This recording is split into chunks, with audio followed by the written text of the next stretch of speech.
Masyarul mu'minin rahimahullah, ya, amalan yang bisa dikategorikan kita mempersiapkan bulan Ramadan, perlu kiranya kita juga harus mempersiapkan dari sisi jasadi, fisik kita. Meskipun sederhananya dari poin yang pertama atau yang kedua tadi, ketika kita belajar sholat, itu secara tidak langsung fisik terkondisikan. Ketika kita mencoba memperpanjang bacaan Al-Quran, secara tidak langsung kita akan mengajarkan kepada fisik untuk beraktivitas lebih dari yang biasanya. Kenapa? Karena Ramadan juga tidak lepas dari amalan fisik.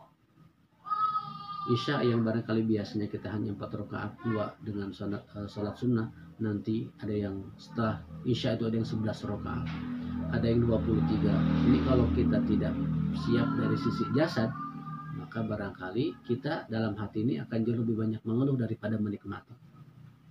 Saum, ketika hari-hari biasa kita bebas makan, minum, maka seandainya kita tidak terbiasa saum, keesokan harinya langsung melaksanakan puasa, maka barangkali fisik ini secara manusiawi akan ada pemberontakan, akan ada adaptasi, sehingga perlu kiranya kita mempersiapkan.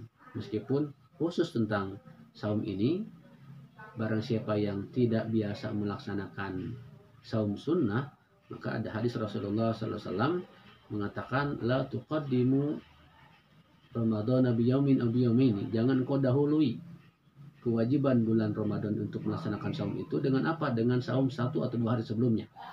Ini khusus bagi yang tidak terbiasa melaksanakan saum. Kenapa? Supaya menghindari fitnah dari orang lain bahwa Ramadan sudah dimulai 1 atau 2 hari sebelumnya gitu. Maka ini termasuk saum yang dilarang khusus bagi yang tidak biasa melaksanakan saum sunnah. Adapun nanti contoh misalkan insya Allah kita awal Ramadan hari Rabu, maka ketika Senin itu termasuk sudah 2 hari sebelum Ramadan, boleh saum sunnah bagi yang terbiasa dengan saum Senin Kemis misalkan, atau saum daun. Tapi bagi yang tidak terbiasa, ini menjadi larangan bagi dia untuk melaksanakan saum Senin, meskipun ada ajarannya, tetapi ada pengkhususan, pelarangan bagi yang tidak biasa. Nah, masyaallah min rahimakumullah, ya.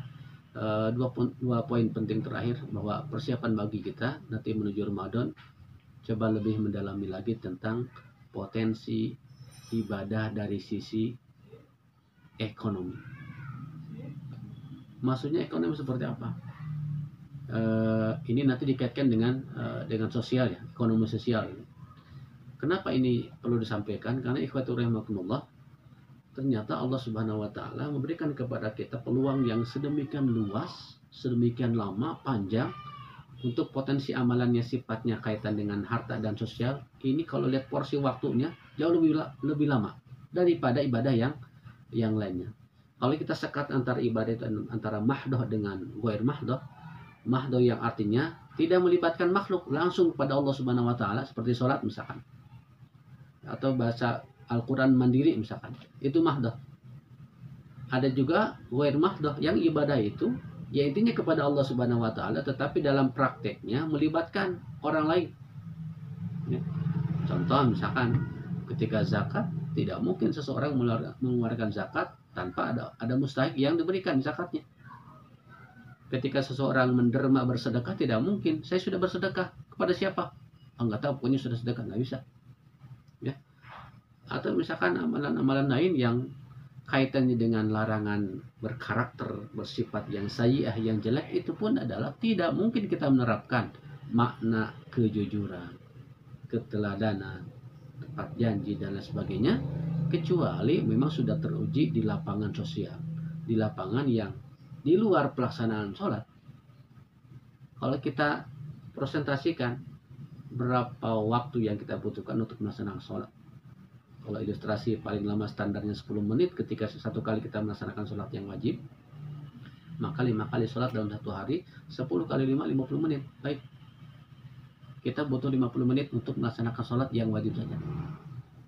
Tambah yang sifatnya mahdoh, tidak melibatkan manusia, misalkan baca Al-Quran, ambillah standarnya 1 jam misalkan.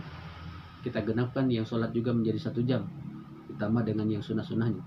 Maka berapa persen dibanding dengan jatah kita sehari-hari?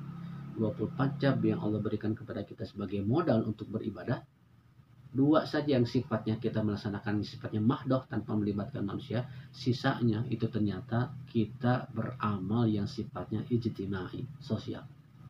Dan inilah yang kemudian jauh lebih besar, lebih luas, yang sayang seribu sayang kalau kita tidak mengoptimalkan, maka barangkali argo pahala kita hanya sekedar sekelas menggugurkan kewajiban saja.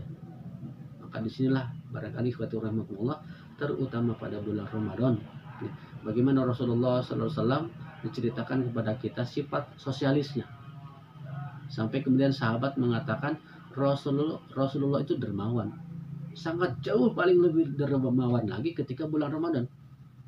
Bahkan diilustrasikan, ya, digambarkan saking gampangnya Rasulullah memberikan sesuatu bersedekah kepada orang lain seperti tiupan angin. Angin itu kan gampang sana kemari, cepat sekali. Ya.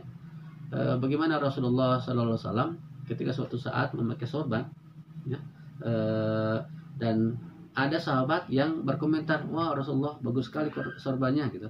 Maka Rasul tidak pikir panjang, udah diambil dan dikasihkan, sekedar mendapatkan kosakata dari sahabat seperti itu.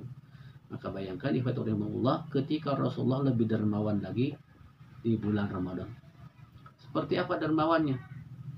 Lihat saja perjalanan Rasulullah SAW, ya, dari awal menjadi nabi dan rasul, beliau bukan sembarang orang. Dari sisi ekonomi mapan juga. Apalagi kalau dilihat Siti Khadijah istrinya, saudagar kaya. Tetapi lihat di akhir hayatnya, diceritakan tidak ada yang Rasulullah miliki kecuali ya barang-barangnya ada sederhana saja. Kemana harta yang begitu numpuk yang dahulu ketika nikah dengan Siti Khadijah itu dijadikan aset akhirat, dijadikan untuk keperluan dakwah Rasulullah SAW. Masyaallah mu'minin rahimakumullah, itulah barangkali yang bisa disampaikan pada kesempatan kali ini, ya. Mudah-mudahan Allah Subhanahu wa taala memberikan kepada kita ilmu dengan berbagai macam kedalaman kita terhadap ilmu apapun ilmu itu, ya, yang pada akhirnya mengantarkan ilmu itu terhadap kekuatan kita beribadah. Lebih khusus menjelang Ramadan ini, Allah Subhanahu wa taala mudah-mudahan memberikan kepada kita kecepatan untuk memahami, mempelajari dan memberikan waktu untuk rela kita mengkhususkan belajar tentang saum ini, sehingga akan mengkualitaskan amalan-amalan kita dengan ilmu yang kita pelajari beberapa hari sebelum bulan Ramadan ini. Wallahu ta'ala ala walam. Mungkin itu yang bisa disampaikan pada kesempatan kali ini. Mohon maaf atas segala kekurangannya. Wallahu ta'ala ala walam. Aqulu qouli hadza wa astaghfirullah li wa lakum. Rabbana atina fid dunya hasanah wa fil akhirati hasanah wa qina adzabannar. Walhamdulillahi rabbil alamin. Wassalamualaikum warahmatullahi wabarakatuh.